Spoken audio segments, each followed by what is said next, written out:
Hello everyone, this is Pranjal and you are watching Pathshala Rishikesh. तो आज हम बात कर रहे हैं यूके पीएससी सी सेट की और इसका आज है 11th डे। ठीक है, और 25 डेज में हमने कंप्लीट करने का अपना टारगेट लिया और हम ये पूरा करके रहेंगे। ठीक है, इस तरह के क्वेश्चंस आपको एग्जाम में मिलने वाले हैं। तो आपने अभी तक अगर चैनल हमारा सब्सक्राइब नहीं किया है तो चैनल सब्सक्राइब कर लीजिए और कमेंट करके हमें बताइए कि किस तरह के टॉपिक्स में आपको प्रॉब्लम आ रही है, ताकि उन्हें उस तरह के क्वेश्चंस हम अपने जो क्वेश्चंस हम लेके आ रहे हैं इनमें इंक्लूड करें और आपके जो डाउट्स हैं उन्हें क्लियर कर सकें। तो चलिए, पहला क्वेश्चन कुछ इस तरह से है, दी गई आकृति का दर्पण में सही प्रतिबिंब कौन सा होगा। तो एक आकृति दी हुई है, अब इसमें प्रतिबिंब दर्पण नहीं दिया हुआ। अगर ना दिया हुआ हो ना तो दर्पण आपने ऐसे बना लेना है, इधर ही की तरफ बनाना है जैसे मैंने बनाया। ठीक है, अब अगर आप देखें तो ये वाला हाथ भाई साहब का इधर आएगा। दर्पण में एक चीज याद रखना, जो पास है वो पास होगा और जो दूर है वो दूर होगा। ठीक, तो ये आदमी जो है वो ऐसे तो आएगा ही, सर पे मतलब धड़ में एक सर होगा, कोई प्रॉब्लम नहीं। यहां एक इधर निकला हुआ होगा, ये वाला हाथ दूर है। Got it. आगे अगर आप देखेंगे ये थोड़ा सा नीचे झुका हुआ है, क्यों? क्योंकि ये नीचे की तरफ थोड़ा सा झुका हुआ है। आ रही है बात समझ? फिर आपने देखा ये वाला जो लेग है ये पास है, तो पास बनाओ इसे इस तरह से, और ये वाला लेग ऐसे बना लो। ऐसी अगर कोई फिगर है, अब ये सर्कल देखो यहां आएगा, दूर आएगा क्योंकि दूर है दर्पण से, तो यहां पर भी दूर आपको दिखाई देगा। तो दर्पण प्रतिबिंब जो होता है वो बहुत ज्यादा आसान होता है। बस इस तरह से अगर आपको कोई फिगर दिख रही है तो आपने कह देना है कि यह आंसर हो जाएगा, और हमारे हिसाब से आंसर होना चाहिए डी, और डी ही है। ठीक है, तो चले नेक्स्ट क्वेश्चन की तरफ चलते हैं। और नेक्स्ट क्वेश्चन ये रहा आपकी स्क्रीन पे, देखिए बहुत ही प्यारा सा सवाल है। कह रहा है कि लुप्त वर्ग कौन सा है, which is the missing square. Missing square बताना है। अगर आप इसे ऑब्जर्व करें तो आप देख रहे हैं कि एक सर्कल है, उसमें ये 3 लेग निकले हुए हैं, 3 टांगे हैं इसकी। इसको रोटेट कर रहे हैं। कैसे रोटेट कर रहे हैं? ऐसे रोटेट कर रहे हैं। मतलब ये वाला जो लेग है वो यहां आ जा रहा है, देखो यहां आ गया है ना, और ये वाला जो लेग है वो यहां आ जा रहा है, यहीं आ गया, और बीच में एक लेग है। आपने बोला ओके, समझ में आया। फिर उसके बाद क्या किया इन्होंने, फिर से रोटेट किया, इसे फिर से रोटेट किया ऐसे ही, और रोटेट करने के बाद जो ये लास्ट वाला लेग था ये आना चाहिए था यहां पे, आना चाहिए था ना, वो हटा दिया है। बस इतना सा काम किया। अब इस वाली फिगर को आप फिर से देखें तो आप कहेंगे जब हम इसे घुमाएंगे थोड़ा सा ऐसे तो ये वाला यहां आ जाएगा, आ गया, और ये वाले भाई साहब आ जाएंगे यहां पे। ठीक है, और ये वाले भाई साहब जो हैं वो यहां आ जाएंगे, जो जैसे कि इसमें दिख ही रहा है। आप बोलेंगे हाँ बिल्कुल ठीक है, समझ में आ रहा है। इट मींस कि अब जब रोटेट करेंगे तो ये वाली लाइन इधर आएगी, ये वाली लाइन इधर आएगी। अब एक चीज समझना, एक चीज जो आपने समझनी है कि लास्ट कौन सा है, ये वाला लास्ट है ना, ये गायब हो जाएगा। ये आना कहां चाहिए था, तो आप बोलेंगे इधर आना चाहिए था, ये गायब हो जाएगा जब यू रोटेट करेंगे इसे। और ये बात समझ में, ये वाली लाइन हट जाएगी, और जैसे ही ये लाइन हटेगी आपके पास फिगर निकल के आएगी। है, इसको देखें, ऐसे रोटेट किया, इसको देखें तो ये वाले भाई साहब यहां आ गए। ठीक है, आपने बोला कोई दिक्कत नहीं। अब ये वाले भाई साहब आने चाहिए थे कहां, नीचे आने चाहिए थे नीचे, मगर ये गायब हो जाएंगे। इन्हें गायब कर दिया और इनके बगल वाले को ले लिया, तो ये फिगर आपके पास इस तरह से निकल के आएगी। ये नहीं है, केवल ये है। इस तरह से केवल और केवल कौन सी फिगर है, तो आप कह देंगे बी है। कौन सी फिगर है? केवल और केवल बी फिगर है। चलिए नेक्स्ट को देखते हैं। इस तरह से आप ये क्वेश्चंस कर सकते हो, कर रहे हैं। विषम पद बताइए कौन सा है, find the odd one out. अगर आप देखें डी होता है कितना, 4, और ये होता है 18। नंबरिंग अगर करें इनकी तो आप बोलेंगे 4 और 18 22 होता है। ठीक है, 7 और 13 जोड़ें तो 29 नहीं होता है, 20 होता है। ये अलग चल रहा है अभी तक। 20 होता है और 16 होता है, जोड़ेंगे 36 हो जाता है। 22 होता है और 2 होता है, जोड़ेंगे 24 हो जाता है। कौन सा नहीं हो रहा है, तो आप बोलेंगे बी ऑप्शन नहीं हो रहा है, तो ये अलग हो जाएगा। चलिए नेक्स्ट क्वेश्चन की तरफ चलते हैं। नेक्स्ट सवाल आपके पास कुछ इस तरह से रहा। आपने सबसे पहले फिगर्स को ना दूर से देखना है, जैसे हमने इसे दूर से देखा और हमने क्या पाया, तो आप देखेंगे, देख रहे हो क्या देख रहे हो? आप देख रहे हो कि 3 चीजें हैं। एक तो सर्कल है, एक ये लाइन है और एक ये प्लस है। हर फिगर में ये तीन चीजें ही हैं, मतलब यहां से अगर यहां आ रहे हैं तो ये तीनों की तीनों चीजें। उसी तरह से आपसे बोल रहा है अगर 3 दिया हो तो चौथी फिगर क्या बनेगी ये बताना है। अब आपने देखा एक को पकड़ो, केवल एक कौन, सर्कल को पकड़ो। आपने देखा सर्कल यहां पे था, कहां पे आ गया, बीच में आ गया। इसका मतलब स्क्वायर जो कॉर्नर पे था वो कहां आ जाएगा, आप बोलेंगे बीच में आ जाएगा। तो बीच में देखो किस किस में है, तो आपने कहा ए में और बी में, दोनों में बीच में है, कोई प्रॉब्लम नहीं। फिर आपने कहा कि जो ये प्लस था ये अगली पोजीशन में ऊपर आ गया। अब यहां देखो, यहां पे क्या है, ट्रायंगल है, तो यहां पे आएगा ट्रायंगल। कितनी फिगर में ट्रायंगल है, तो आप कहेंगे केवल एक फिगर में ट्रायंगल है। आ रही है बात समझ में, और कुछ करने की जरूरत ही नहीं है। इस तरह से आपने इनकी पोजीशंस को देख लेना है। मैं देखता हूं कि बहुत सारे बच्चों को इसमें करने में बहुत ज्यादा दिक्कतें होती हैं। अगला सवाल देखिए क्या कह रहा है, find the number when added to itself 13 times yields 112। कह रहा है यदि किसी संख्या में उसी संख्या को 13 बार जोड़ा जाए, मतलब मान लो कि कोई संख्या 2 है, उसमें 2 3 बार जोड़े, मतलब हम लिखेंगे 2 + 2 + 2 जोड़ना है, तो टोटल कितनी बार जोड़ रहे हैं, आप बोलेंगे 4 बार जोड़ रहे हैं। ठीक है, जब वो कह रहा है कि 3 बार जोड़ना है, किसमें, इसी नंबर में, 2 में 2 3 बार जोड़ो, तो आप देख रहे हो टोटल कितनी बार 2 को जोड़ रहे हैं, आप बोलेंगे 4 बार जोड़ रहे हैं। इसी तरह से जब वो कह रहा है किसी संख्या में 13 बार जोड़ा जाए, 13 टाइम्स जोड़ा जाए, 13 बार जोड़ा जाए, इंग्लिश में ज्यादा आसान कह दिया इन्होंने, तो आप कहेंगे अगर नंबर x है तो x में 13 बार x x x x, कितनी बार, 13 बार लिखोगे, लिखोगे नहीं लिखोगे, आप बोलेंगे हाँ जी बिल्कुल लिखेंगे। तो देखेंगे कितने x आ गए, तो 13 तो ये हो गए टोटल, और एक ये 14, 14 x का मान आ गया 112, और x की वैल्यू आ जाएगी 14 8 112, x का मान आ गया 8। आई बात समझ में, क्लियर हो रहा है क्वेश्चन। चलिए नेक्स्ट क्वेश्चन की तरफ चलते हैं। नेक्स्ट क्वेश्चन ये रहा आपकी स्क्रीन पे। इस तरह के क्वेश्चन हम बहुत बार कर चुके हैं। पूछ रहा है आपसे कितने वर्ग है, कितने वर्ग है। एक छोटी सी फिगर को समझो पहले, इसमें बताओ कितने स्क्वायर है। आप कहोगे 1 2 3 4 और एक ये बड़ा 5, इतना ही कहोगे, आप बोलेंगे हाँ। तो छोटी फिगर को देखो यहां पे कितने हैं, तो आप बोलेंगे 5 हो गए। फिर मैंने कहा यहां देखो कितने हैं, तो आपने बोला बीच वाला तो हमने काउंट किया हुआ है, ठीक, बीच वाला, अच्छा इसको गिने थे हमने तो 5 थे। फिर जब हमने इसे काउंट किया तो 1 2 3 4, और ये बड़ा वाला कितने हो गए, +5 हो गए। फिर अगर आप बड़े वाले को देखें, बड़े वाली फिगर को देखें, तो 1 2 3 4, 1 2 3 4, और एक ये बड़ा वाला +5 और, तो टोटल कितने स्क्वायर हो गए, वर्ग हो गए, तो आप कहेंगे 15 हो जाएंगे। वर्ग में केवल वर्ग गिनते हैं। एक बात मैं हमेशा कहता हूं, वर्ग में जब गिनना हो तो केवल वर्ग गिनो, गिनो।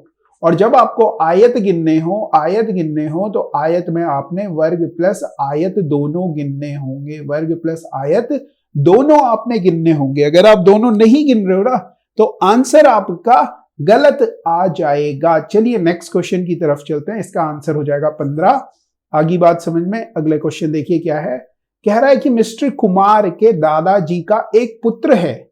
तो मिस्टर कुमार बनाए हमने, मिस्टर कुमार के दादा, दादा का मतलब पिताजी के पिताजी का एक पुत्र है, एक पुत्र। तो पिताजी के पिताजी मतलब दादाजी का केवल एक पुत्र है। कौन है वो पिताजी है।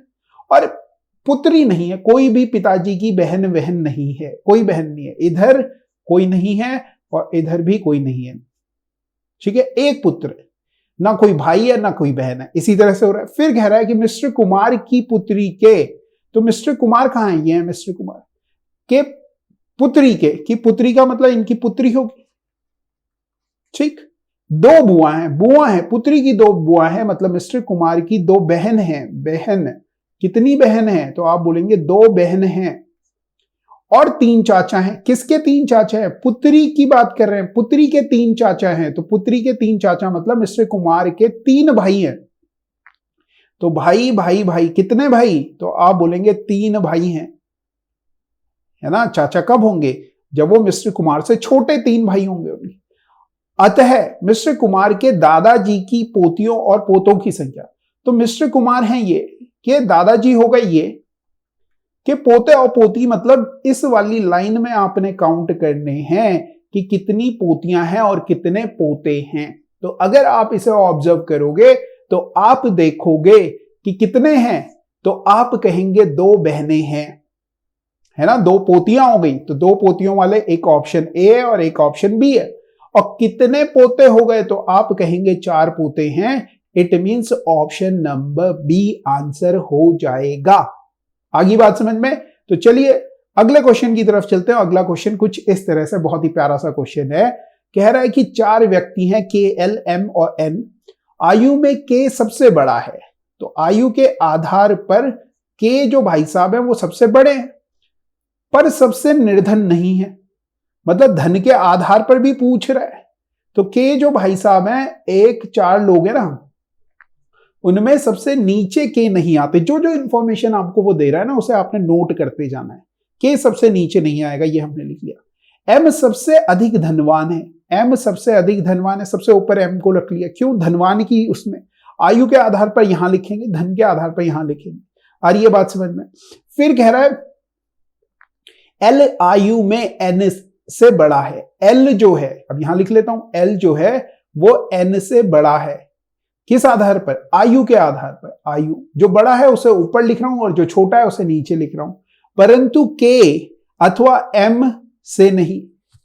ठीक, समझ रहे हो बात को? मतलब के अथवा एम से नहीं। एल आयु में एन से बड़ा है, एन से तो बड़ा है एल, मगर के और एम से नहीं। मतलब एम भाई साहब आ जाएंगे यहां पे और इनके नीचे एल और एन आ जाएंगे। इन दोनों से बड़ा नहीं है एल, ये कह रहा है। आगे अगर आप पढ़ेंगे के एल से अधिक धनवान है। के जो भाई साहब हैं धनवान के लिए, के जो हैं वो किससे? एल से अधिक है। ठीक है, धनवान जो ज्यादा धनवान है उसे ऊपर लिखा है मैंने, इस बात को समझना।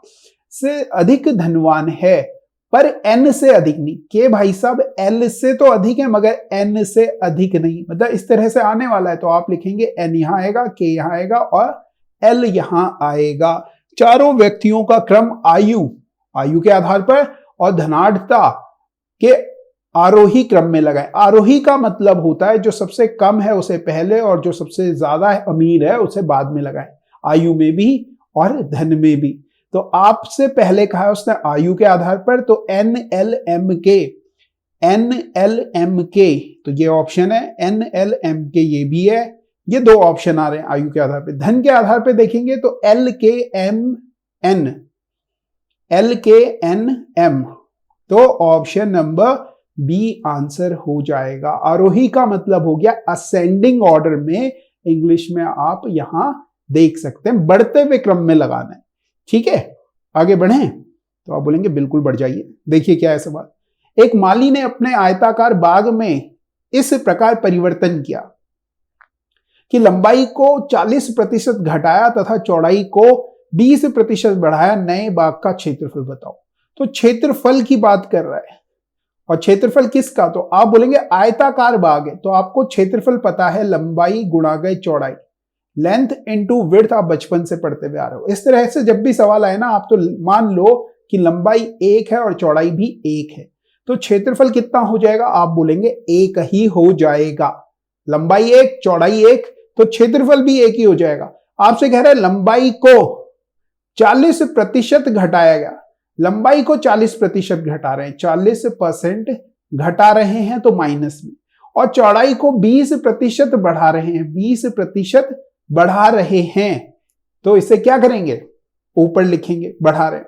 अब समझो क्या करना है। आपने कहा ये प्रतिशत में है और ये 1 लिया है, तो ये क्या है? तो मैं कहूंगा ये भिन्न में है 1। 100% मतलब 1 हो गया। तो इस 40% को अगर आप भिन्न में बदलें तो 40/100, और आप कह देंगे 20 दूनी 40 और 20 पंजे 100, मतलब 2/5 हो गया। घटाना है तो 1 में से 2/5 घटा लो। आई बात समझ में? गुणा, इसी तरह से 20% को आप लिखेंगे 20/100 और 1/5 आ जाएगा। 20 एकम 20, 20 पंजे 100, तो 1 + 1/5 ये आ गया। ठीक, अब आप इसे सॉल्व करोगे तो 3/5 गुणा गए 6/5 आ गया। फिर मल्टीप्लाई करेंगे तो आपके पास आ गया 18/15, सॉरी 18/25। आई बात समझ में? तो आप कहोगे कि पहले क्षेत्रफल 1 था, अब कितना हो गया? 18/25 हो गया। दोनों का अंतर करोगे तो आप कहेंगे 1 माइनस 18/25, इतना कम हो गया क्षेत्रफल। 25 एकम 25 में से 18 घटाओगे तो 7/25 आ गया। ठीक, 7/25 आया। किससे? तो आप बोलेंगे 1 से, पहले 1 था ना, उससे इसको कंपेयर करना है, प्रतिशत में बदलेंगे तो 25 चौके 100 और 7 चकू 28% आंसर हो जाएगा। 28% घट जाएगा, और 28% तो दिया था, मगर आपने कहना है कि 28% घट जाएगा। आगे बात समझ में? इस तरह से ये क्वेश्चन हो जाएंगे। अब इसमें कुछ भी दे, आयतन कहता घन का तो लंबाई गुणा चौड़ाई गुणा ऊंचाई, सर्कल का कहता तो आर स्क्वायर लेते। ठीक है, ऐसे क्वेश्चन आते जाएंगे, मिलते जाएंगे और करते जाएंगे, कोई दिक्कत नहीं। अब देखिए एक क्वेश्चन इस तरह से है, कह रहा है कि भाई ABCDEFGHI मतलब 9 घर हैं और उनके बारे में कुछ बताया हुआ है। एक पजल सी है, पजल भी आ जाती है तो कोई प्रॉब्लम नहीं है, पजल आ गई तो। अब अगर आप इसको पढ़ेंगे सही से तो आप पाएंगे कि C B से 2 किलोमीटर पूर्व में है, तो B बना लिया मैंने यहां पे। तो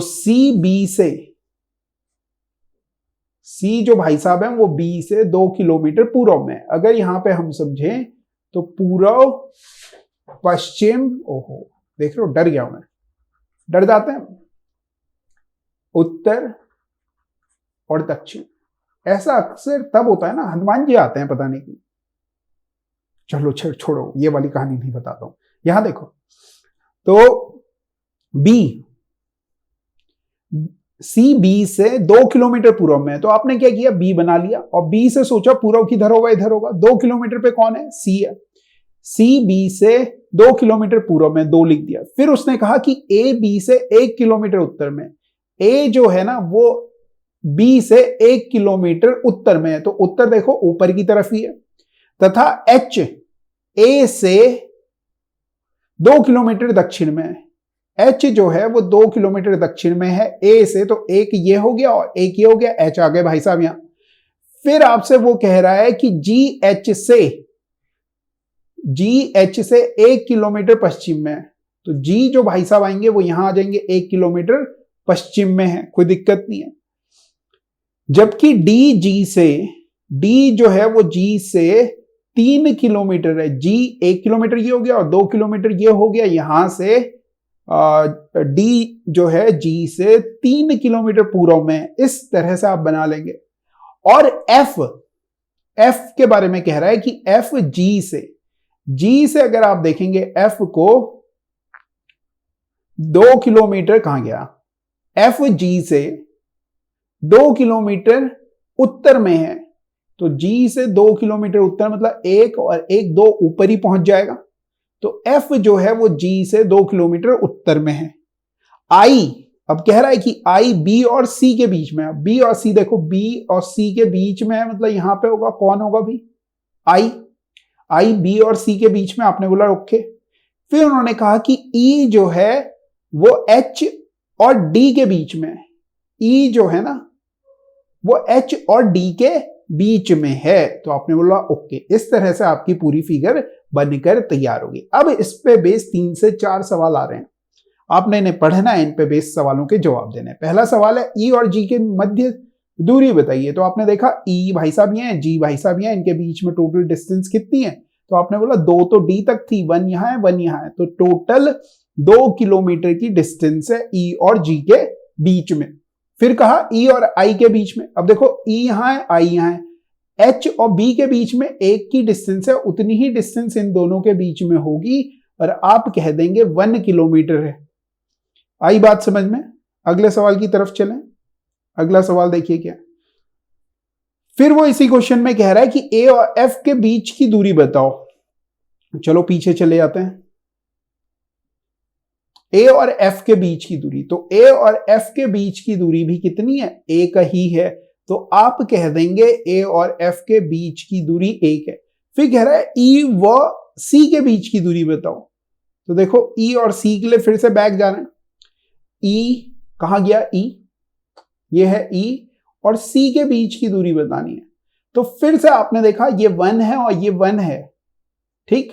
तो अब कभी भी मैंने आपसे कहा है कि ये 1 1 हो और ये बताना हो तो इसका स्क्वायर प्लस इसका स्क्वायर, तो 1 का स्क्वायर प्लस 1 का स्क्वायर और इसका वर्गमूल निकाल लें, मतलब √2 आ गया। √2 का मान याद कर लो 1.414 होता है।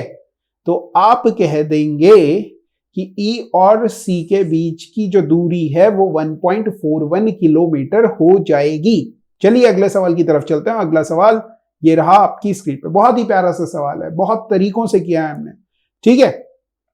मैंने आपको एक तरीका बताया था, मैंने कहा था कि अगर आपके पास फिगर कुछ इस तरह से आ जाए और आपसे बोले कि भैया वर्ग बता दो, तो आप क्या करोगे। ऐसे है, बीच में बस ये वाली लाइन है, उसे बाद में देखते हैं, पहले इन्हें समझ लेते हैं। तो आपने कहा था कि हम 1 2 3 4 करते हैं और यहां 1 2 लिखते हैं, जो यहां 4 है और जो यहां 2 है इनकी आपस में मल्टीप्लाई करते हैं। तो आपने लिखा 4 × 2। फिर मैंने कहा था कि इन दोनों को एक एक कम करते जाओ, तो आपने किया 4 को एक कम किया 3 और 2 को एक कम किया 1, 3 × 1। समझ में आ रही है बात। तो ये आ गया 8 + 3, 8 + 3 कितना होता है, तो आप कह देंगे 11 होता है, 11 होता है। 11 तो इसमें आते, मगर ये फिगर में क्या किया इन्होंने, इस तरह से एक ये बनवा दिए और एक ये बनवा दिए, समझ रहे हो। अब आपसे पूछा जाए कितने ट्राइंगल हैं, तो आप कहेंगे ये एक ट्राइंगल नया बन गया और एक ये ट्राइंगल नया बन गया, मतलब 2 और ट्राइंगल आ गए। और दोनों ट्राइंगलों का अगर आप सम करेंगे तो ये 2 और ऐड कर लोगे और कह दोगे कि कितने ट्राइंगल्स होते हैं, तो आप कह देंगे 13 ट्राइंगल होते हैं। चलो आगे बढ़ जाते हैं। इसमें कह रहा है पेल का संकेत यह है, तो आपने क्या करना है, देखो पेल है ना, तो एक ले कोड कर रहा है 8, ऐसा देखना है दोनों में कुछ कॉमन तो नहीं है। अर्थ के लिए ई है, ए है, तो ए में सब जगह ए जो है वो 8 है। और अगर आप देखेंगे तो 8 से स्टार्ट हो रहा है, एल भी है, आप बोलेंगे हाँ एल है। एल के लिए कितना कोड कर रहा है, 6 कर रहा है, तो 6 लिख दिया। ई के लिए क्या कोड कर रहा है, 5 कर रहा है, 5 लिख दिया। आर के लिए क्या कोड कर रहा है, ये देखो आर के लिए तीसरे नंबर पे 4 कोड कर रहा है। टी के लिए अगर आपसे पूछ लें तो आप कहेंगे 3 कोड कर रहा है। ऐसा कोई ऑप्शन हो 8 6 5 4 3, तो आप कह देंगे ये आंसर हो जाएगा। कई बार वो डायरेक्ट नंबर दे देता है और आप उसमें कोडिंग डिकोडिंग की नंबरिंग लगा रहे होते हो, तो इससे आपने देख लेना है कि किस तरह का सवाल है, ठीक है। वो दिखेंगे आपको सीधे सीधे, कैसे मालूम चलेगा ये समझ लो। आपने देखा अलर्ट में जो लेटर्स है ना, वो पेल के लेटर और अर्थ के लेटर से लेके बनाए जा सकते हैं, ठीक है। ऐसा आपने देख लेना है। अगर आप ऐसा देख लोगे तो चीजें आसान हो जाएंगी और क्वेश्चन आप इजीली कर पाओगे, अदरवाइज आप पता नहीं क्या करोगे। अगला सवाल देखिए जी, अगला क्या है, बोला किसी कूट भाषा में, किसी कोडिंग प्रणाली में गोदरेज को ये लिख रहे हैं। तो गोदरेज देखो 7 होता है, 15 होता है, 4 होता है, 18 होता है, 5 होता है, 10 होता है। के देखो 11 होता है, 6 होता है, 19 होता है, 5 होता है, 16 होता है, 8 होता है। समझ रहे हो बात को। अब आप देखेंगे कि 7 को क्या लिख रहे हैं, 8 लिख रहे हैं, कितना बढ़ा रहे हैं, तो आप कहेंगे 1 बढ़ा रहे हैं। 15 को क्या लिख रहे हैं, तो आप कहेंगे 16 लिख रहे हैं, 1 बढ़ा रहे हैं। 4 को क्या लिख रहे हैं, आप कहेंगे 5 लिख रहे हैं। 18 को क्या लिख रहे हैं, 19 लिख रहे हैं। 5 को क्या लिख रहे हैं, 6 लिख रहे हैं। इस तरह से लिख रहे हैं। जो शुरुआत वाला है वो लास्ट में पहुंच रहा है, ये वाली बात समझ में आ रही है। आपसे रेड का पूछ रहा है, 18 होता है ना, तो 19 ऐसा आएगा। ई एफ, डी के बाद आता है ई, तो ई एफ एस, इस तरह से अगर कोई है तो आप कह देंगे ये आंसर हो जाएगा। चलिए अगले सवाल की तरफ चलते हैं। अगला सवाल ये रहा, ध्यान से बाएं भाग के अंक जोड़ को देखिए। अंक जोड़ मतलब ये बाईं तरफ दिए हुए, इनमें कोई रिलेशन ढूंढो। वही रिलेशन आपने 9 से यहां पे जो क्वेश्चन मार्क है उसकी जगह क्या आना है उसे देख के बताना है। तो आपने देखा 6 से 42 जा रहे हैं, 6 7 42 होता है। आपने बोला ओके, तो 9 सते 63 ऑप्शन में देखा, नहीं मिला, कुछ और करो। फिर आपने बोला 6 का स्क्वायर किया प्लस 6 जोड़ा, कितना आ गया? 42 आ गया। यहां देखा आपने 9 का स्क्वायर प्लस 9 जोड़ा, आपने कहा 90 आ गया। 9 का स्क्वायर, 9 का वर्ग 81 होता है, उसमें 9 जोड़ेंगे 90 आ जाएगा। 90 ऑप्शन में। और क्या सोच सकते थे आप? ये सोच सकते थे कि 6 को 7 से मल्टीप्लाई कर रहे हैं, कितना आ रहा है? 42 आ रहा है। 9 को किससे करना चाहिए? तो आप कहेंगे 10 से करेंगे, देखो आ रहा है। तो लॉजिक लोगों के अलग अलग हो सकते हैं, मगर आंसर वही पहुंचेगा। ये रीजनिंग की ब्यूटी है। आ रही है बात समझ में? तो इस तरह के जो क्वेश्चंस हैं वो आपने कर लेने सही से, जैसे मैं बता ही रहा हूं आपको। बास्केटबॉल के खेल में सभी 10 खिलाड़ी मैच के बाद एक दूसरे से एक बार हाथ मिलाते हैं। सपोज मैं अकेला आदमी हूं, मैं अकेला हूं, तो मेरे साथ कोई हाथ मिलाएगा? तो आप बोलेंगे नहीं मिलाएगा। तो आप कहेंगे अगर एक प्लेयर है तो कोई हाथ नहीं मिलेगा, कोई हाथ नहीं मिलाएगा। सपोज 2 लोग होते, मान लो कि ये एक आदमी का हाथ है और ये दूसरे आदमी का हाथ है, तो 2 लोग हैं अगर, तो हाथ मिलाएंगे जब, तो कितने हाथ मिलेंगे?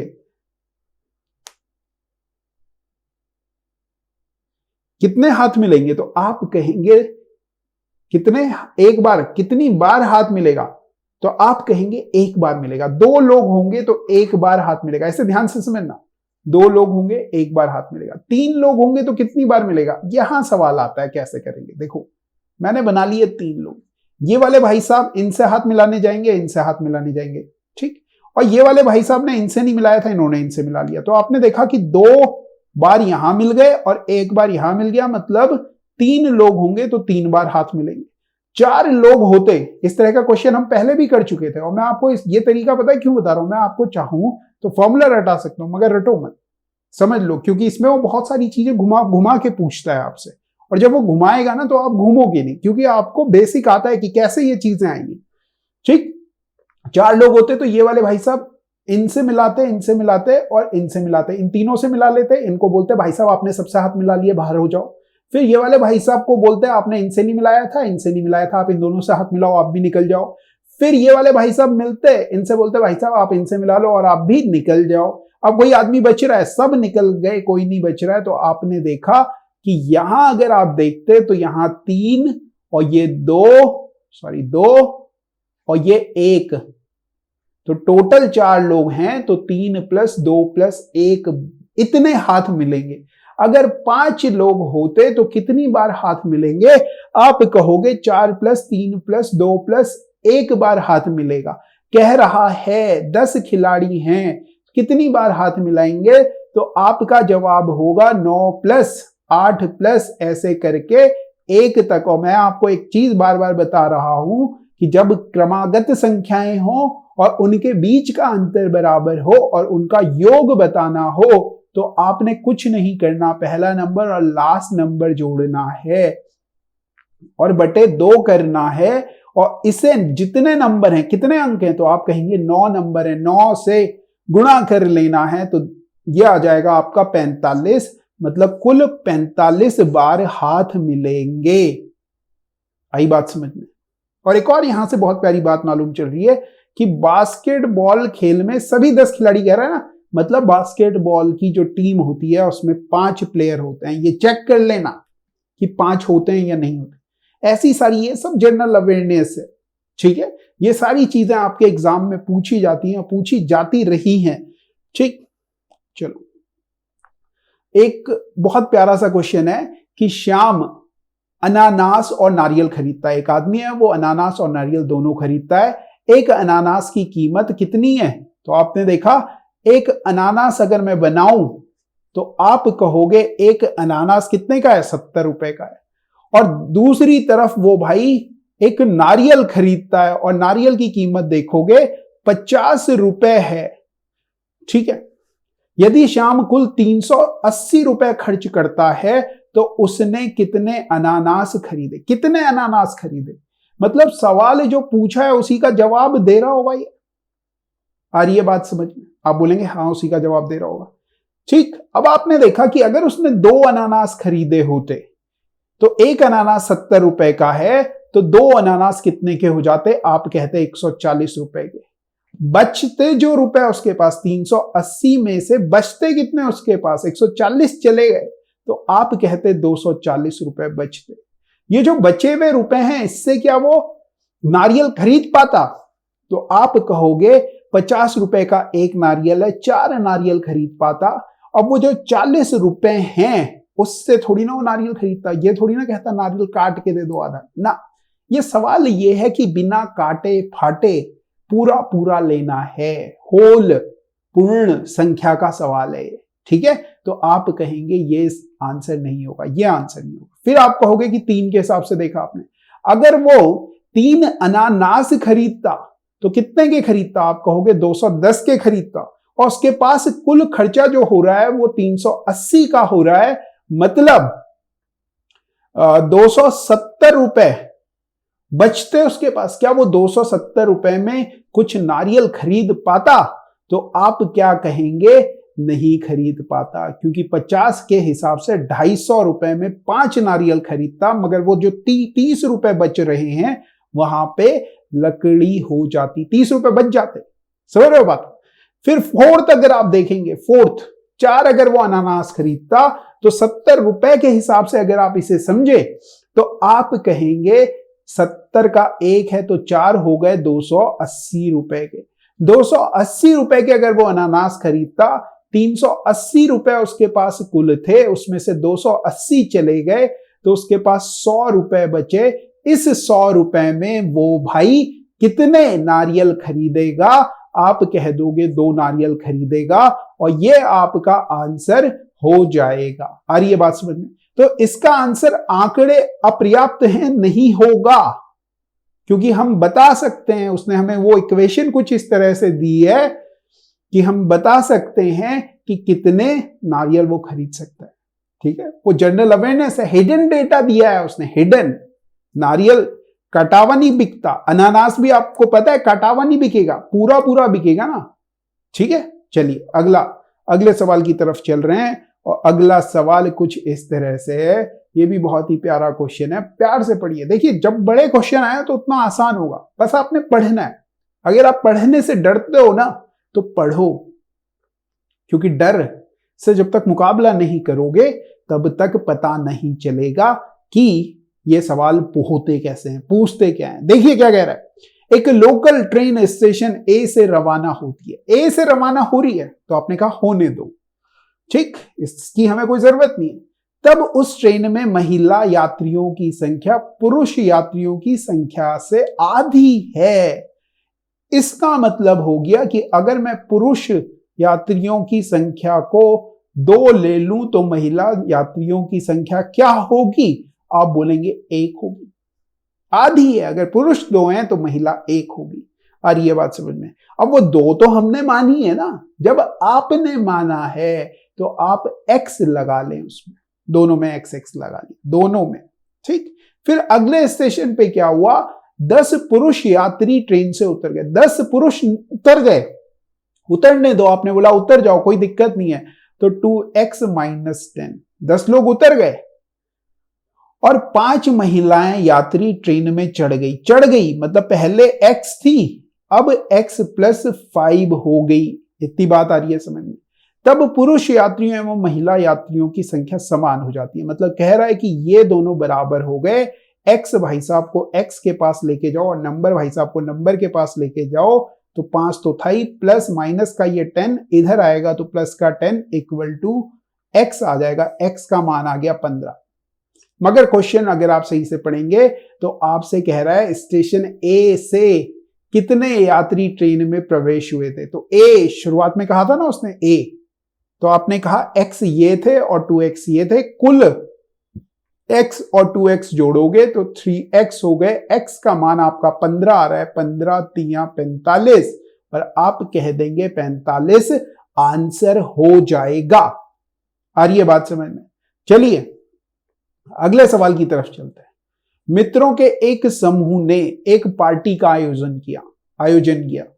पार्टी हो रही है एक, जिसमें कुल खर्च 960 रुपए करने की योजना बनाई। आपने बोला ओके कोई दिक्कत नहीं, 960 रुपए खर्च करेंगे।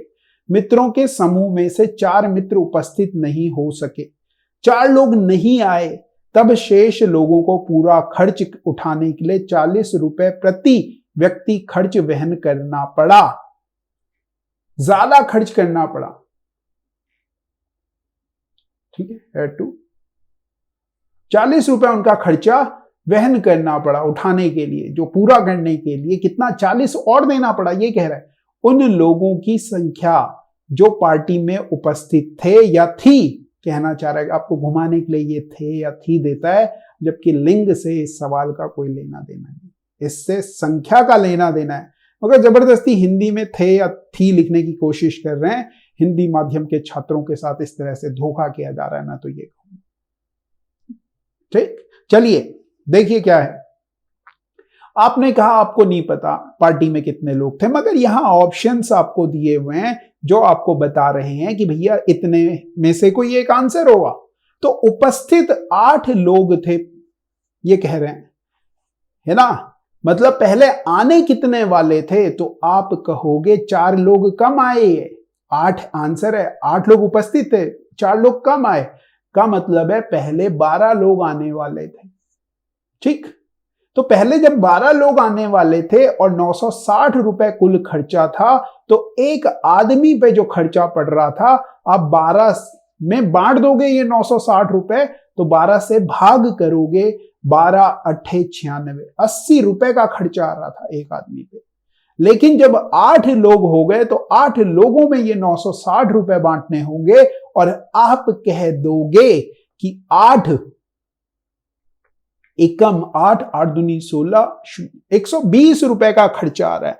अब एक चीज देखो, 40 रुपए प्रति व्यक्ति वहन करना पड़ा, बढ़ गया उनका खर्चा। तो आपने देखा अगर 12 लोग आते तो 80 रुपए लग रहे थे, जबकि 8 आने से 120 लग रहे हैं। कितने रुपए बढ़ गया खर्चा? आपने बोला 40 रुपए बढ़ गया, तो यही आंसर हो जाएगा। आई बात समझ में? किसी और ऑप्शन को चेक करने की जरूरत नहीं है। लेकिन और ऑप्शंस में क्या होता वो भी देख लो। सपोज अगर आप कहते 12 लोग अभी आए, मतलब आने चाहिए थे पहले 16, 16 से 96 को डिवाइड करोगे तो आएगा 60 रुपए एक आदमी को पड़ रहा था पहले, मगर 12 आने की वजह से 80 रुपए पड़ रहा है। मतलब खर्चा कितना बढ़ गया? तो आपने कहा 20 रुपए खर्चा बढ़ गया है। आ रही है बात समझ में? 20 रुपए, मगर हमें खर्चा कितना रुपए बढ़ाना था? आपने कहा 40, जो हमें पहले ऑप्शन से मिला। ऐसे ही कर करके हमने जब तक 40 ना मिलता हम इसे चेक करते, और ये क्वेश्चंस ऑप्शन से ज्यादा जल्दी होते हैं। और आपको एक नई टेक्निक मालूम चल रही है कि इस तरह से आप ये क्वेश्चंस कर सकते हैं। अगला क्वेश्चन देखिए। जॉन ने एक महिला की ओर इशारा करते हुए कहा, जॉन कह रहा है, किसकी ओर इशारा कर रहा है? महिला की ओर इशारा कर रहा है, और कह रहा है कि वह बोले तो महिला, उसके पुत्र की, उसके बोले तो किसके? तो आप बोलेंगे जॉन के पुत्र की। जॉन के पुत्र की क्या? पत्नी, पत्नी की बेटी, बेटी हो गई कि मां है? कि मां कौन हो गई? जॉन के पुत्र की पत्नी ही हो गई ये मां। किसकी मां है? बेटी की मां है। ठीक, तो वो जो महिला है वो यही है, महिला आ गई हमारे पास। अब आप अगर देखेंगे तो आपसे पूछ रहा है तब जॉन से उस महिला का क्या संबंध है? तो कह रहा है उस महिला का, तो आपको इस तरह से पढ़ना है, उस महिला को जॉन क्या कहेगा? तो आप कहेंगे पुत्र वधू कहेगा, डॉटर इन लॉ कहेगा। आगे बात समझ में? चलिए अगले सवाल की तरफ चलते हैं। ये क्वेश्चन हम पहले भी कर चुके हैं इसी लेक्चर में, तो आज फिर से ये क्वेश्चन आया है। और आपको एक चीज तो पता है, जितने कुल सिर होते हैं उतने ही कुल जानवर होते हैं। तो आपने सबसे पहले यही देखना है इस तरह के क्वेश्चन में कि सबका सम 28 है। आपने बोला हाँ है। इसे डायरेक्टली यहां से भी कर सकते हो, दोनों चीजें गिवन है। आज ऑप्शन से करते हैं, परसों हमने सॉल्व किया था। सबसे आसान ऑप्शन हमेशा पकड़ो। शेर जब शिकार करता है ना, तो किसका शिकार करता है? तो आप बोलोगे जो सबसे कमजोर जानवर होता है उसका शिकार करता है। हाथी पे शिकार करने नहीं जाता, गैंडे का शिकार नहीं करता, वो हमेशा आसान जानवर का शिकार करता है। तो एग्जाम में भी आपने क्या करना है, जो आसान क्वेश्चंस है उन्हें नहीं छोड़ना, उन्हें पहले करना है। वो कर करके पहले आपने अपने जो 40 क्वेश्चंस हैं वो सही कर लेना है। ठीक, आपके जहां 40 क्वेश्चन सही हो गए उसके बाद आपने आगे बढ़ना है। ठीक है, ये ध्यान रखना है। आसान की तरफ पहले जाओ। 1 घंटे में, पहले 1 घंटे में आसान आसान क्वेश्चन कर लो। 40 क्वेश्चन आपको मिलेंगे आसान। उसके बाद आप 2, 4, 5, 10, 15, 20 क्वेश्चन और कर लो ताकि कंफर्मेशन हो जाए कि ठीक है, आपका क्लियर हो रहा है एग्जाम। आगे इस क्वेश्चन की तरफ देखिए। मैंने कहा सबसे आसान क्या है, आपने कहा 14। उसने कहा बतखों और खरगोशों की संख्या, मतलब पहले बतख होंगे और बाद में खरगोश होंगे कि नहीं होंगे।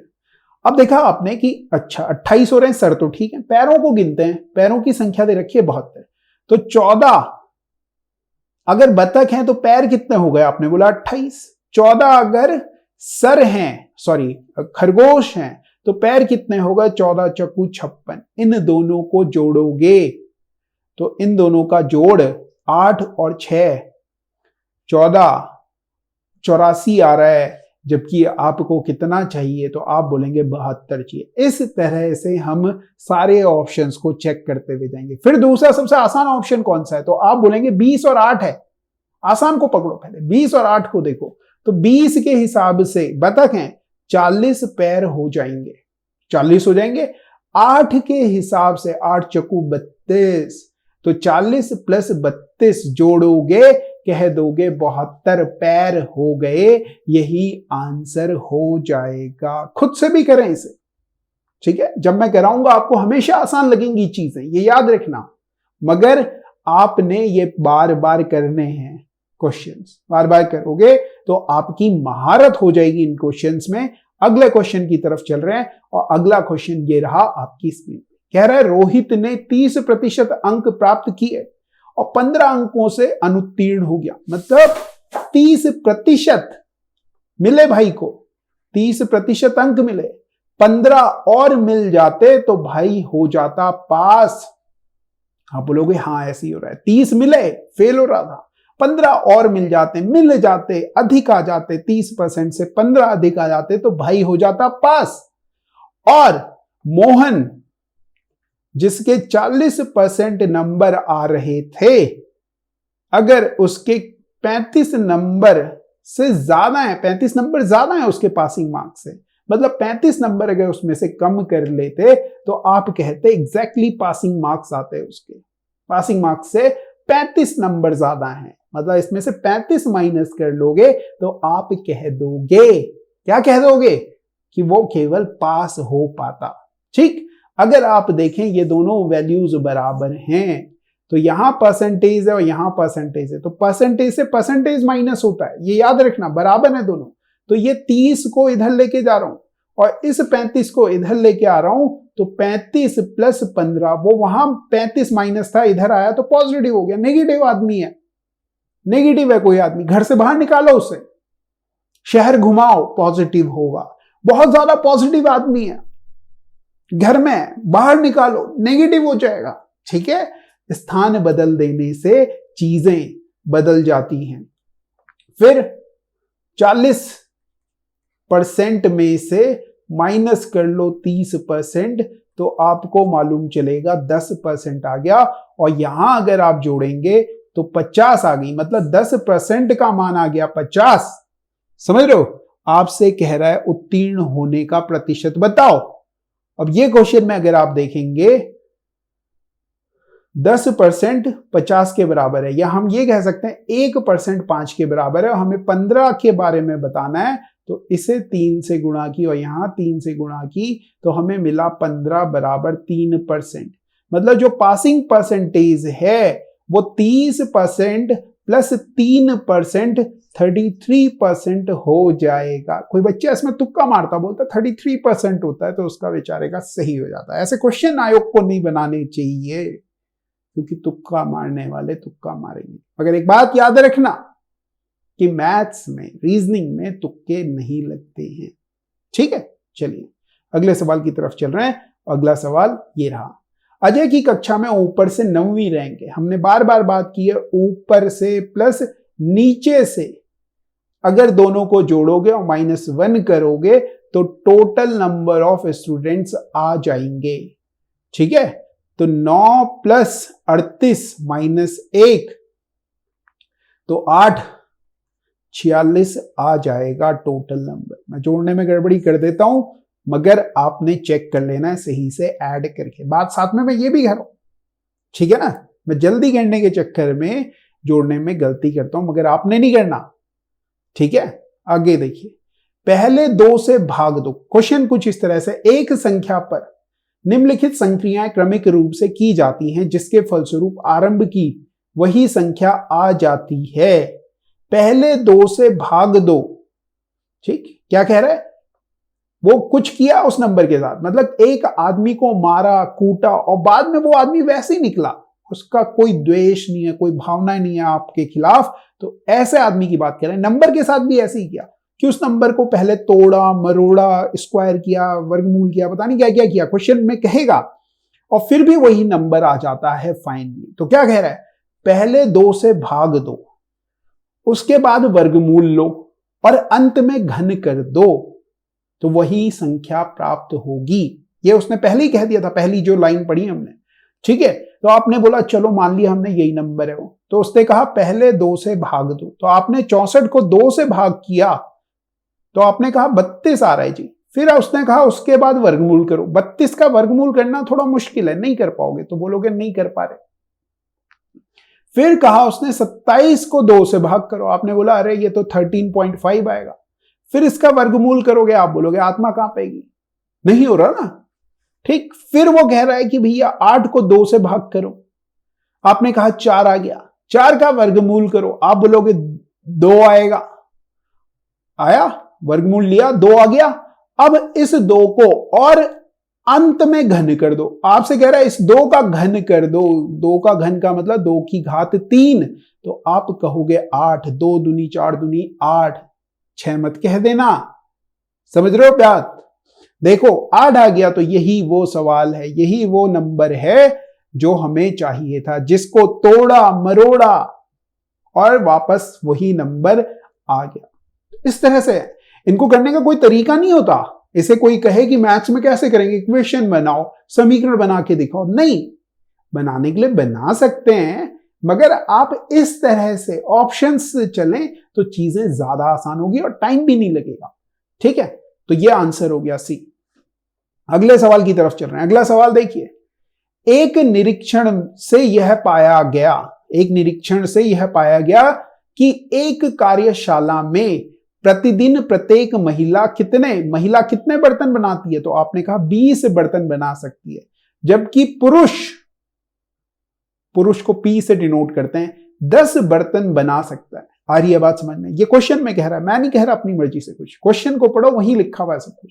एक महिला 20 बर्तन बनाती है जबकि पुरुष 10 बर्तन बनाता है प्रतिदिन कुल बर्तन ठीक 120 बनने चाहिए। 120 बर्तन बनने चाहिए। अगर आप देखोगे एक 20 बना रहा है, एक 10 बना रहा है, जोड़ोगे तो 30 बन रहे, मगर आगे कुछ और कंडीशन कह रहा है, यह भी आवश्यक है कि सभी महिलाएं मिलकर ठीक 60 बर्तन बनाए। तो 60 बर्तन बनाए महिलाओं ने 60 बना दिए, तो पुरुष कितने बनाएंगे, तो आप कहेंगे पुरुष भी 60 ही बनाएंगे। क्यों बनाएंगे भाई, क्योंकि इन दोनों का योग कह रहा है टोटल 120 होना चाहिए, 120 होना चाहिए। 60 बर्तन पुरुष बना रहे, एक आदमी कितने बर्तन बना रहा है, तो आपने कहा 10 बना रहा है, 60 कैसे बन पाएंगे मेरे प्यारे बच्चों, कैसे बन पाएंगे, तो आप कहोगे कि भाई 10 के 60 कैसे बनेंगे, तो 6 लोग लगने पड़ेंगे, 6 आदमी लगाओगे, 6 पुरुष लगाओगे, तभी ये हो पाएगा। और आपसे वो यही पूछ रहा है कितने पुरुषों को कार्यशाला में काम पर लगाना चाहिए, कार्यशाला में कार्य पर लगाना चाहिए। चलिए अगले सवाल की तरफ चलते हैं। समझ लो, इस तरह के क्वेश्चंस आते हैं एग्जाम में और आपने इन्हें पढ़ना है। आसान है ये क्वेश्चन बहुत, मगर आप इन्हें केवल ज्यादा लैंग्वेज लिखी हुई होती है इस वजह से डर के नहीं करते हो, वो गलत है। 3 व्यक्तियों का औसत वजन दे रखा है। औसत वजन, औसत का मतलब क्या होता है भैया, औसत का मतलब होता है योग बटे संख्या, कितने लोग हैं, इस तरह से समझो तो आप कहेंगे ये हो जाएगा। औसत दे रखा है 140, मतलब योग कितना आएगा वो निकालते हैं। संख्या कितनी है आपने बोला 3 लोग हैं, 3 से किया 14, 3 42, 420 आ गया योग आ गया 420। कह रहा है कि इन तीनों व्यक्तियों के वजन का अनुपात 1, 2 और 4 है। मतलब 1, 2 और 4 को जोड़ोगे तो आप कहोगे 7 आ रहा है। 1, 2 और 4 को अगर आप जोड़ेंगे तो आप कहेंगे 7 आ रहा है, 7। जबकि आपका योग कितना आ रहा है तो आपने कहा 420, मतलब 7 का मान है 420। आपसे कह रहा है सबसे भारी व्यक्ति का वजन कितना है तो आप कहेंगे 4 है। आप कहेंगे 7 का मान 420 है तो 1 का मान 420/7 होगा। 7 छके 42, 60 हो जाएगा 1 का मान। मगर आपको 4 का मान बताना है तो 4 से गुणा करोगे, 6 चकू 24, 240 आंसर आ जाएगा। ये ध्यान से पढ़ना है कि औसत वजन दिया हुआ था। आ रही है बात समझ में? चलें अगले सवाल की तरफ। और अगला सवाल ये रहा आपकी स्क्रीन पर। कह रहा है कि सबसे उपयुक्त उत्तर का चयन कीजिए। वायुमंडल में हमेशा होता है या होती है? देख रहे हो, कंफ्यूज करवाना चाहता है आपको। आपने सोचा वायुमंडल, जिसका नाम ही वायुमंडल है, नाम ही वायुमंडल है, उसमें होगा क्या? अगर थोड़ा सा सेंस लगाओगे तो सीधे आंसर कर दोगे वायु। समझ रहे हो? वायुमंडल में क्या होता है? वायु होती है। बस ये आंसर होना है। चलिए अगले सवाल की तरफ चलते हैं। अगला सवाल है नहीं तो ठीक है, थैंक यू वेरी मच। अगर आपको हमारा ये लेक्चर जो है वो पसंद आ रहा है तो सब्सक्राइब जरूर कीजिए, लाइक, कमेंट, शेयर जो आपको लगे वो जरूर कीजिए। मगर सब्सक्राइब अगर आप देख रहे हैं तो कम से कम आप तो सब्सक्राइब कीजिए, ताकि हम थोड़े मोटिवेट होते रहें और अच्छे अच्छे क्वेश्चंस इस तरह के अलग अलग तरीके से कि आपके एग्जाम में ये क्वेश्चंस आएंगे, ये मैं कह के लिख रहा हूं, लिख के कह रहा हूं। और बार बार एक ही बात कह रहा हूं कि भाई ये अब जो 10 दिन बचे हैं, 10 क्या 13-14 दिन बचे हैं, इनमें सही से ये क्वेश्चंस कर लीजिए। काम बहुत ज्यादा आसान हो जाने वाला है। ठीक है फिर, thank you very much, have a nice day. पढ़ते रहो, करते रहो।